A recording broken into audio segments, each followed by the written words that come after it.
Dear friends, ভারতের বিহার রাজ্যে বিধানসভা নির্বাচনের আজকে থেকে মনোনয়ন দাখিল শুরু হয়েছে এবং রাজ্যটিতে নির্বাচন এখন জমজমাট হয়ে উঠেছে। বিহার হচ্ছে উত্তর ভারতের একমাত্র রাজ্য যেখানে ভারতীয় জনতা পার্টি এককভাবে এখন পর্যন্ত সরকার গঠন করতে পারেনি, 1980 সাল থেকে চেষ্টা করেও। আবার কংগ্রেস এমন এক রাজনৈতিক দল যা 1990 সালের পর থেকে আর তারা এককভাবে ওই রাজ্যে ক্ষমতা আসতে পারেনি। দেখা যাচ্ছে বড় দুটি দলই কিন্তু ওই রাজ্যে অনেকটা নিষ্ক্রিয় অবস্থায় রয়েছে। এবং এখানকার যে স্থানীয় দুটি দল, জেডিইউ বা জনতা দল ইউনাইটেড নীতিশ কুমারের এবং আরজেডি বা রাষ্ট্রীয় জনতা দল লালু প্রসাদ যাদবের, এই দুটি দলই আসলে চালকের আসনে রয়েছে। যদিও ভারতীয় জনতা পার্টি ইদানিং সেখানে ভালো ফলাফল করছে এবং গত নির্বাচনেও তারা প্রায় 78টা বিধানসভার আসন পেয়েছিল। তো এবারের নির্বাচনটাও মূলত দুটি জোটের মধ্যে বিভক্ত হয়ে হবে। একটা হচ্ছে এনডিএ, যেটা হচ্ছে ভারতীয় জনতা পার্টির নেতৃত্বে, অর্থাৎ ন্যাশনাল ডেমোক্রেটিক অ্যালায়েন্স, যেখানে নরেন্দ্র মোদীর বিজেপি, নীতিশ কুমারের জেডিইউ, এছাড়াও চিরাগ পাসওয়ানের এলজেপি আর এবং খুশওয়া মাঞ্ঝি এইসবের যারা রয়েছেন তাদের দলগুলো থাকবে। এবং অন্যদিকে মহাগঠবন্ধন বা বাংলা আমরা যাকে বলি মহাজোট, এখানে থাকবে কংগ্রেস, আরজেডি, সিপিএম, সিপিআই, সিপিএমএল সহ আরও কিছু ছোট ছোট রাজনৈতিক দল।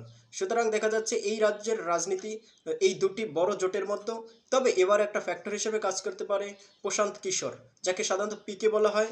এই পিকে কিন্তু একজন ভোট কৌশলী ছিলেন এবং 2014 সালে তিনি নরেন্দ্র মোদীর হয়ে প্রচার চালিয়েছিলেন। এরপর তিনি বিভিন্ন দলের হয়ে প্রচার চালিয়েছেন। একটা সময় 2021 সালে মমতা ব্যানার্জির তৃণমূলের হয়ে কাজ করেছিলেন। এছাড়া 2017 সালে উত্তরপ্রদেশে কংগ্রেসের হয়ে কাজ করেছেন, পাঞ্জাবে কংগ্রেসের হয়ে কাজ করেছেন, এরপরে টিটিপির হয়ে কাজ করেছেন এবং জগনমোহন রেড্ডির হয়ে অন্ধ্রপ্রদেশে কাজ করেছেন। অর্থাৎ বিভিন্ন রাজ্যে এর আগে তিনি স্ট্র্যাটেজি হিসেবে কাজ করতেন, কিন্তু এখন তিনি নিজেই একটা জনসুরাজ পার্টি নামে একটা দল গঠন করেছেন এবং সেখানে তিনি নির্বাচনে অংশ নিতে যাচ্ছেন। সুতরাং লড়াইটা ত্রিমুখী হতে পারে। এক্ষেত্রে ফলাফল কোন দিকে যাবে সেটা বলা খুব মুশকিল হতে পারে, কারণ এই জনসুরাজ পার্টি আসলে কাদের ভোট কাটবে, এনডিএর না ইন্ডিয়া যেটা রয়েছে মহাগঠবন্ধন বা মহাজোট, সেটা দেখার একটা বিষয় হবে। প্রথমেই জানিয়ে রাখি যে বিহার হচ্ছে ভারতের সবচেয়ে পিছিয়ে পড়া একটা রাজ্য। সেখানকার ইনকাম মানুষের তা গড়ে ভারতের অন্যান্য রাজ্যের তুলনায় খুবই কম এবং ভারতের এই একমাত্র গভর্নর রাজ্য যেখানে আসলে ভারতীয় জনতা পার্টি এখন পর্যন্ত সরকার গঠন করতে পারেনি। এছাড়াও বিহারের যে শিক্ষার হার, সেখানেও বিহার খুব পিছিয়ে রয়েছে। মাত্র 7% মানুষ গ্রাজুয়েশন কমপ্লিট করেছে সেই রাজ্যের, বাকিরা কিন্তু একদমই কম শিক্ষিত। এবং এই রাজ্যের অধিকাংশ মানুষ কিন্তু পরিযায়ী শ্রমিক হিসেবে অন্যান্য রাজ্যে কাজ করে।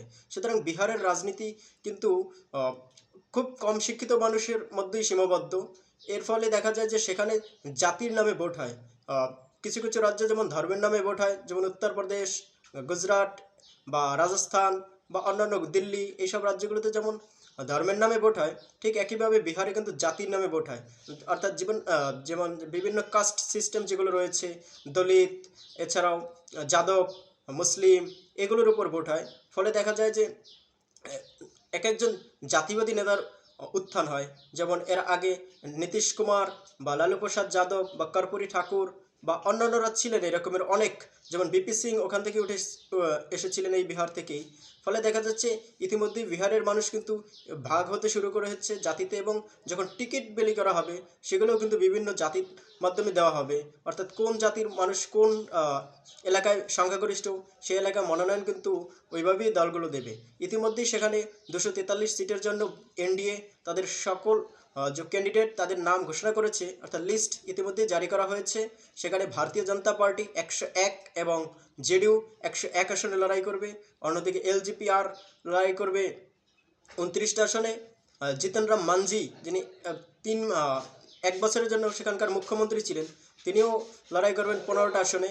এছাড়া অন্যদিকে মহাজোটের দিকে এখন পর্যন্ত পরিপূর্ণ 243 আসনে তারা ক্যান্ডিডেট ঘোষণা করেনি, তবে কংগ্রেস এককভাবে 48টা সিটের প্রার্থী ঘোষণা করে দিয়েছে। সুতরাং এই নভেম্বরের এই নির্বাচন কিন্তু শুধু যে বিহারের সীমাবদ্ধ এমনটাই নয়, কারণ এই নির্বাচনের প্রভাবটা পড়তে পারে অন্য জায়গায়, দিল্লিতেও পড়তে পারে।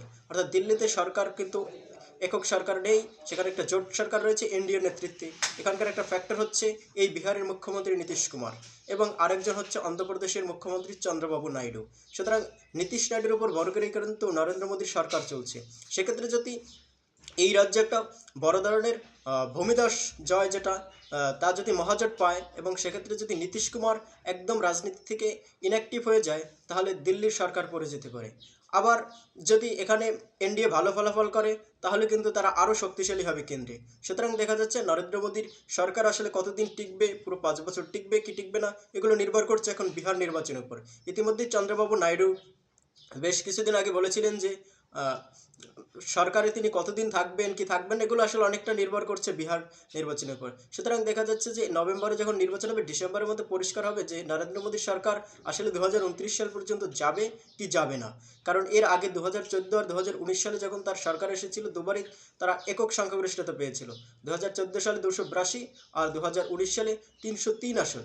কিন্তু 2024 সালের নির্বাচনে তারা এককভাবে 240টা আসন পায় এবং তাদের জোট সর্বমোট 293টা আসন পায়। অন্যদিকে ইন্ডিয়া জোট, যেটা কংগ্রেসের নেতৃত্বাধীন, তারা 235টা আসন পায়। সেক্ষেত্রে দেখা যায় যে মোটামুটি 30টা সিট বা 35টা সিট যদি এদিক ওদিক হয়ে যায়, তাহলে সরকার পড়ে যেতে পারে। এক্ষেত্রে মনে রাখা উচিত যে জেডিইউর কাছে, অর্থাৎ যে নীতিশ কুমার, তার কাছে 12টা সিট রয়েছে, অন্যদিকে চন্দ্রবাবু নাইডুর কাছে 16টা, এবং ওখানকার আরেকটা দলের কাছে রয়েছে 2টো। তা অর্থাৎ এই মিলিয়ে কিন্তু প্রায় 30টা সিট হয়ে যাচ্ছে। এরা যদি সমর্থন উইথড্র করে, সেক্ষেত্রে নরেন্দ্র মোদীর দিল্লির সরকার পড়ে যেতে পারে। আর তাই আমাদের আসলে এখন নজর রাখতে হবে যে আসলে নভেম্বরের নির্বাচনে কী হয়, বিহারের মানুষ কোন দিকে তাদের সমর্থন দেয়। মানে এটাও সেই সাথে গুরুত্বপূর্ণ যে বিহারের যে বর্তমান মুখ্যমন্ত্রী নীতিশ কুমার, তিনি কিন্তু গত 20 বছর ধরে মুখ্যমন্ত্রীর পদে রয়েছে। সুতরাং এবারও তাকে জনগণ আসলে মুখ্যমন্ত্রী দেখতে চাইবে কি চাইবে না, নাকি তার সরকারের প্রতি এনটেনকম্বেন্সি বেশি হয়ে গেছে, সেটাই এখন দেখার বিষয়। এবং শেষ পর্যন্ত নজর রাখতে হবে বিহার নির্বাচনের দিকে, এবং সেই সাথে দিল্লির কুর্সি কার দিকে যায় না নরেন্দ্র মোদী ধরে রাখতে সক্ষম হয়, সেগুলোও দেখতে হবে। Thank you.